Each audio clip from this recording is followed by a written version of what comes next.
एक प्रसंग भक्तमाल में आता है श्री घाटम जी का कि ये जन्म से जैसे किसी को संस्कार दिए जाते हैं भक्ति के, किसी को संस्कार दिए जाते हैं कार्यकलाप विविध प्रकार के, इनको संस्कार ही इसी बात का मिला हुआ था, चोरी करने का। और चोरी करने वाले में सारे अवगुण होते हैं। वो जरूरत पड़ी तो हिंसा भी कर सकता है, जरूरत पड़ी तो विविध प्रकार के और भी अपराध कर सकता है। संत समागम का कितना भारी प्रभाव होता है। घाटम जी के चरित्र में आता है कि ये मीणा जाति के थे, जयपुर राज्यांतर्गत एक खेड़ी ग्राम के निवासी थे। चोरी, डाका, लूटपाट ये इनका पारिवारिक पेशा था, कुल परंपरागत। जैसे पंडिताई का पेशा, जैसे वैश्य कुल का, जैसे स्वर्णकार का।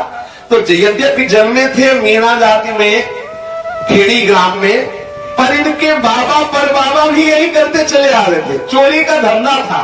और वो बैठ के यही सिखाते थे किस हथकंडे से किसके कितने रुपए कैसे मारे जाते हैं। जन्म से ही चोरी के संस्कार थे, क्योंकि पिता भी चोर और बाबा भी चोर, कुल परंपरागत चोरी इनके यहाँ होती चली आ रही थी। एक बार ये वन में किसी को लूटने की तलाश में घूम रहे थे कि संयोगवश देखा कि किसी वृक्ष के नीचे रोमांचित होते हुए, अश्रु प्रवाहित करते हुए कोई संत बैठे हुए हैं। और वो संत भगवान श्री कृष्ण के ध्यान में मगन थे। नजदीक गए, ऐसे सत्य के दर्शन से तत्काल पाप नष्ट होते हैं। दर्श परस नाश, दर्शन से, स्पर्श से, संभाषण से तत्काल उसी क्षण। तीर्थों का लाभ तो बहुत काल में मिलता है, लेकिन देखो संतों के दर्शन का लाभ। देखा संत को, बड़ा हृदय में शीतलता मिली, हृदय में बहुत अच्छा लगा। नजदीक गए, मन हुआ इनको प्रणाम करें। झुक करके प्रणाम, पहली बार किसी को प्रणाम किया। बड़े लंबे चौड़े तगड़े थे, पहली बार किसी को प्रणाम किया। संत ने देखा कोई आया हुआ है, दृष्टि डाली। महात्मा ने इनको देखा कि प्रणाम कर रहे हैं, बड़ा आनंद आया कि देखो इस जीव पर प्रभु की कृपा हुई है। यद्यपि ये जितने भी अवगुण है सबका सरदार है अवगुणों का, क्योंकि जो चोरी करेगा, लूटपाट करेगा, सब अवगुण अपने आप आ जाते हैं उसमें। दृष्टि पड़ते ही घाटम जी के हृदय में बात आने लगी कि ये कौन सा सुख है जिस सुख में इनके अश्रु प्रवाहित हो रहे, रोमांच हो रहा, और एकांत वृक्ष के नीचे न कोई भोग सामग्री है, न कोई व्यवस्था है, कोई है ऐसा महान सुख जिस सुख में लगे हुए हैं। मैं कौन से सुख में लगा हूं और ये किस सुख में लगे हुए, ऐसा अंदर से चिंतन चलने लगा। महात्मा जी ने कहा बैठ जाओ, जल्दी तो नहीं है। बोले अब हमारा कार्य जो उसमें सब जल्दी ही जल्दी रहता है, पर आप कह रहे हैं तो बैठ जाते हैं। समीप बैठ गए। कहा देखो बेटा, जीवन बहुत कीमती है, इस जीवन को सदैव भगवत चरणारविंद में लगाना चाहिए, कोई असत कार्य नहीं करना चाहिए। क्या करते हो? उन्होंने कहा चोरी करता हूं, डाका डालता हूं, लूटपाट करता हूं। अरे कितना अपराध वाला कार्य करते हो। ये चोरी करना, डाका डालना, ये तो बहुत निंदनीय कार्य है। दूसरों का धन चुराना, दूसरों को पीड़ा देना, देखो इससे लोक परलोक सब नष्ट हो जाता है। मेरी बात मान लो, तुम्हारे ऊपर भगवान की कृपा हुई जो तुम हमारे पास आए, आज के बाद नियम लो, तुम चोरी नहीं करोगे। घाटम जी ने हाथ जोड़ा और कहा संत भगवान, ये कदापि नहीं हो सकता, क्योंकि ये हमारी जीविका है और बचपन से हमें हमारे पुरखों ने सिखाया है चोरी करना, नियम दिया है, संकल्प करवाया है कि कभी ये धंधा छोड़ना नहीं। तुम तो आज मिले हो, बचपन से जिन्होंने हमें पाला है वो हमें नियम दिया, हमारी पीढ़ियों से धंधा चला रहा है। ये हमारे कुल परंपरागत ये चोरी करना कर्म है, इसलिए हम इसे त्याग नहीं सकते। महाराज ये छूट नहीं सकता, आप चाहे जो कुछ कहे। हमारे पिता ने हमसे कहा है कि बेटा मरते दम तक ये अपना धंधा न छोड़ना। हम ये नहीं छोड़ सकते, पर आप पर भी हमारी विशेष श्रद्धा हो रही है, हमारे हृदय का खिंचाव हो रहा है। आप इसके सिवा और जो चाहो उपदेश दे दो, आप जो कहोगे। हमारा स्वभाव है कि हम जो ठान लेते हैं वही करते हैं। यदि आपको वचन दे देंगे तो हम आजीवन वही करेंगे जो आप कह दोगे। बस एक बात छोड़ दो, लूटपाट और चोरी की बात मत कहो कि ये बंद करो, ये नहीं कर, आप और जो बोलो सो सब मान लेंगे। संत भगवान ने कहा कि यदि ऐसी बात है, तुम चोरी छोड़ नहीं सकते तो ठीक है, हम भी कहते हैं चोरी करो, लेकिन तुम 4 बात हमारी मान लो। पहली बात, सदैव सत्य बोलना। देखो संतों की कैसी करुणा बरसती है। बोले तुम करो लूटपाट, चोरी करो, पर 4 बात हमारी मान लो। बोले हाँ, एक बात नहीं मानूंगा, केवल ये कि चोरी बंद नहीं करूंगा, और आप 10 बोलो तो मान लूंगा। बोले पहली बात है कि आप सदैव सत्य बोलना, और दूसरी बात यह है कि साधु सेवा में रुचि रखो।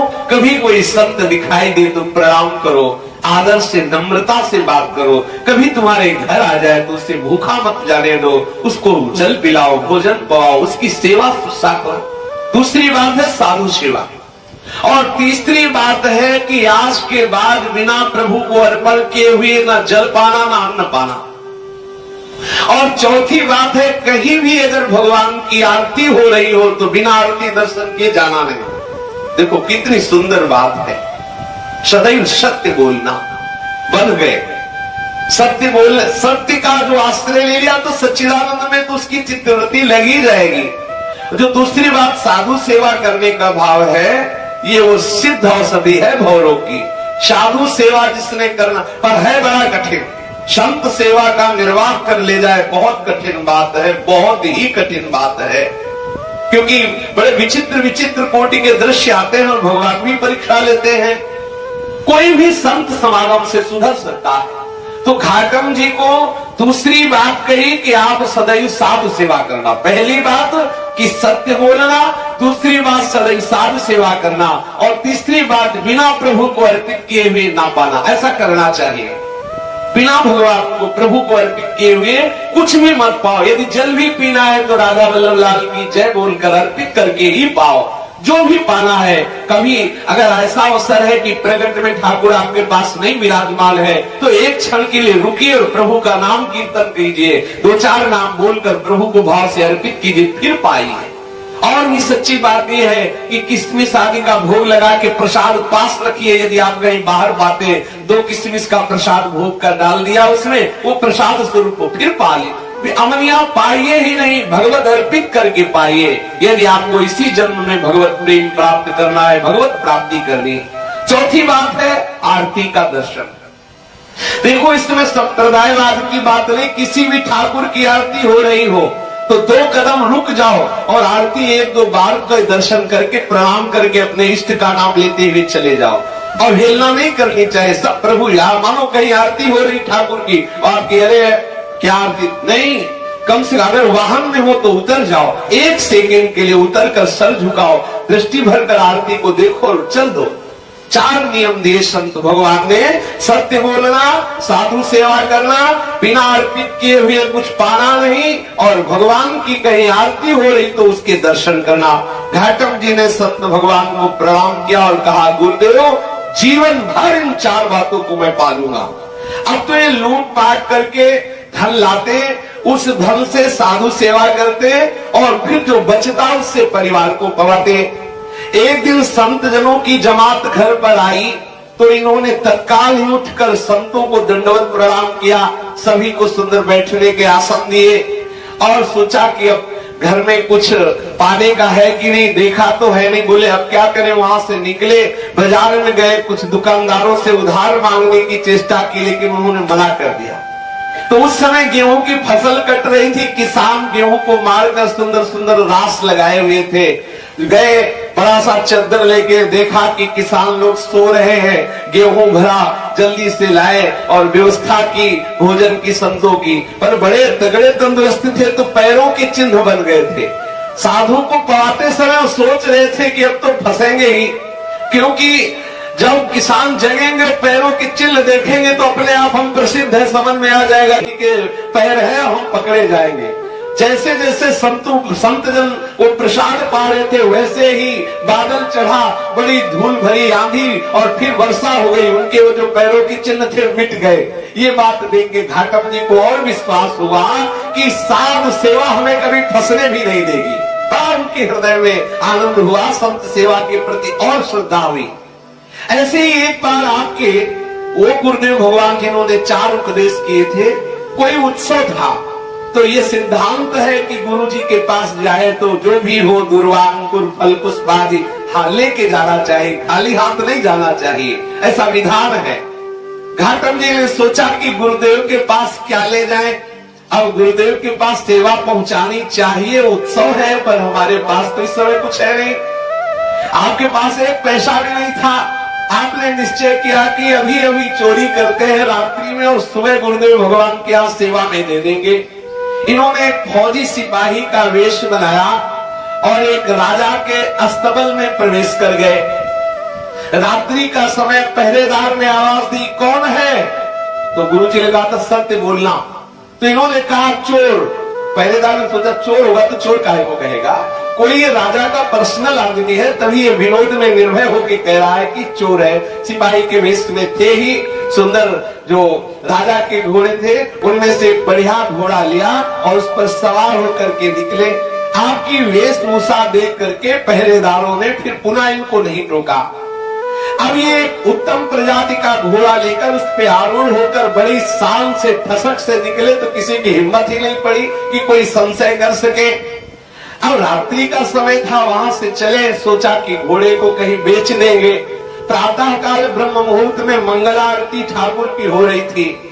उन्होंने सोचा कि गुरु जी की आज्ञा है कि आरती हो तो जरूर दर्शन करना चाहिए, तो घोड़े को बांध दिया और आरती के दर्शन करने के लिए गए। तो पहरेदारों को पता चला कि वो तो घोड़ा लेके बाहर गया है, और राजा का कोई आदमी होता तो सबको सूचना होती। इसका मतलब वो वास्तविक चोर ही था जो बोल के गया कि मैं चोर हूँ। अब तो राज सैनिकों ने पीछा किया और वहां आए जहां पेड़ से एक घोड़ा बांधकर घाटम जी आरती का दर्शन करने गए थे। सिपाहियों ने देखा घोड़ा तो वही था, पेड़ से बना हुआ, परंतु उसका रंग बदल गया। देखो ठाकुर जी के प्रेमी भक्तों की आज्ञा पालन करने से कैसे चमत्कार होते हैं। उसका रंग बदल गया, श्याम रंग का घोड़ा श्वेत रंग का हो गया। सिपाही वहां घेरे खड़े कि घोड़ा तो यही है पर वो तो सांवला था, ये सफेद कैसे हो गया। इतने में आरती के दर्शन करके दंडवत प्रणाम करके चरणामृत लेके घाटम जी मंदिर से बाहर आए। सिपाहियों ने पूछा कि ये घोड़ा वही है जो तुम रात्रि में चुरा कर लाए? सत्य बोलना था।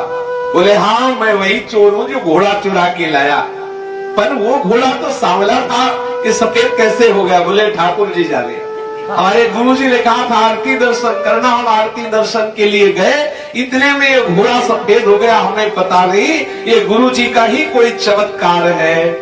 ये बात सुनकर सिपाहियों ने आश्चर्यचकित होकर घाटम जी को साथ लिया और घोड़े को साथ लिया और राजा के पास जाकर बताया कि ऐसी ऐसी बात है। घाटम जी की सत्यवादिता और गुरु वचनों पर दृढ़ निष्ठा देख करके राजा बहुत प्रभावित हुआ कि तुम वास्तविक चोर हो पर सत्य बोलते हो और संत आज्ञा का पालन करते हो, इसीलिए घोड़े का रंग बदल गया। जो प्रभु अपने जन के लिए ऐसा कर सकते हैं तो निश्चित हमारे ऊपर उनकी कृपा होनी चाहिए। हमारे ऊपर कृपा तभी होगी जब हम आपका सम्मान करें, क्योंकि आप ऐसे भक्त हैं। विशेष विशेष संपत्ति उनके नाम कर दी, घाटम जी के नाम। काफी संपत्ति लेकर के गुरु चरणों में दर्शन करने के लिए गए। गुरु जी पर अपार श्रद्धा घाटम जी की कि मुझ जैसे नीच चोरी करने वाले को भी राजा से जहां दंड मिलना चाहिए वहां सम्मान मिला।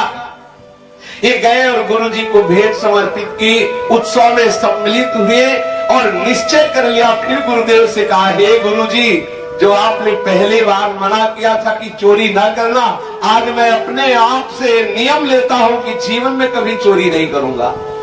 आपकी कृपा से मुझे बोध हो गया कि मैं बहुत गलत कार्य करता था। निश्चय कर लिया मन में कि कभी चोरी नहीं करूंगा। अब तो काफी दिन हो गए सत्संग करते, साधु सेवा करते। अब उनके मन में ठाकुर जी के प्रति ललक हुई कि यार कैसे ठाकुर होते, कभी मिले तो।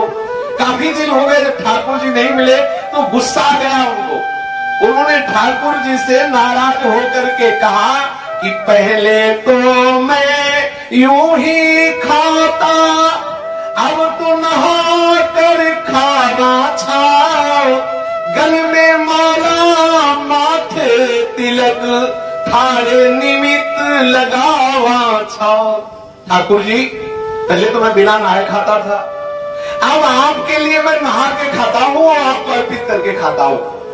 और देखो, पहले मैं कभी कंठी माला तिलक नहीं था, आपके लिए गले में कंठी धारण करता हूँ, माला धारण करता हूँ, माथे में तिलक लगाता हूँ, केवल आपके लिए। यहने तो एता कर दीना खाने की ना काई, घाटम दास जाति को मीना तारोगे की नाई।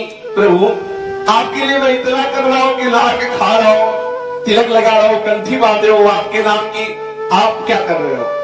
आप हमारे लिए क्या कर रहे हो? मैं जाति, मीना जाति में पैदा हुआ हूँ कि आप हमें दर्शन देंगे क्या? हे करुणा निधान, ये संसार से उद्धार करने वाले, क्या आप कभी मेरे नेत्रों के सामने आओगे? प्रभु इनकी ये बात सुनते ही तत्काल प्रकट हो गए। न जाने कौन से गुण पर दया निधि रीझ जाते हैं। संतों के वचनों को सत्य करने के लिए सदैव प्रभु तत्पर रहते हैं। घाटम जी ने संत की शरण ली, ऐसा भाव प्रकट किया तो ठाकुर जी प्रकट हो गए, उनको दर्शन दिया। दर्शन पाकर महाआनंद में निमग्न घाटम जी परम भागवत बन गए। सत्संग के प्रभाव से देखो घाटम जी का जीवन पहले कैसा था और अब कैसा। उन्होंने स्वयं कहा है, प्रथम ये विचारे आज कहाँ था तुम्हारे, अब ये उधारे साधु जन कब पधारे। पहले तो मैं सोचता रहता था आज कहाँ रात्रि में जाके हमला बोलना है, कहाँ चोरी करना है, और अब ये सोचता रहता हूँ कि कौन से साधु कब पधारे, कैसे उनकी सेवा में मैं मगन हूँ। प्रथम बल फिराते लूटी के माल खाते, अब जनन का बुलाते छीन के झूठ खाते। कितना परिवर्तन! पहले तो मैं वन वन में भटकता था लूटने के लिए, कहां से माल खींच लूं, और अब मैं संतों को पवा के उनकी जूठन पाने की लालसा रखता हूँ, उनकी जूठन को छीन कर पाता हूँ।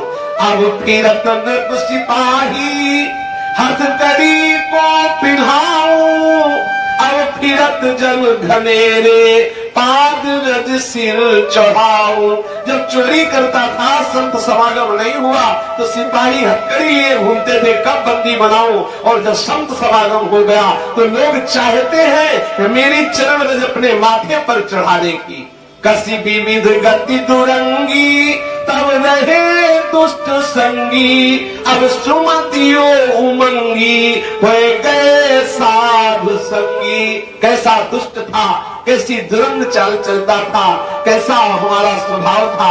आज संत की कृपा से भगवत दर्शन हुए और भगवत भक्ति का हमारे हृदय में पूर्ण प्रभाव हो गया। इसलिए सर्वोपरि सत्संग है। संत संग से घोर दुष्ट भी महात्मा बन जाता है। शेष चर्चा आगे। श्री राधा वल्लभ लाल की जय। राधा वल्लभ श्री हरिवंश। अगर आपको घाटम जी का दिव्य दैविक भागवतिक लीला चरित्र पसंद आया होगा तो लाइक शेयर सब्सक्राइब जरूर कीजिए। हमें ऐसे ही संतों के दिव्य दैविक चरित्र लाते रहे।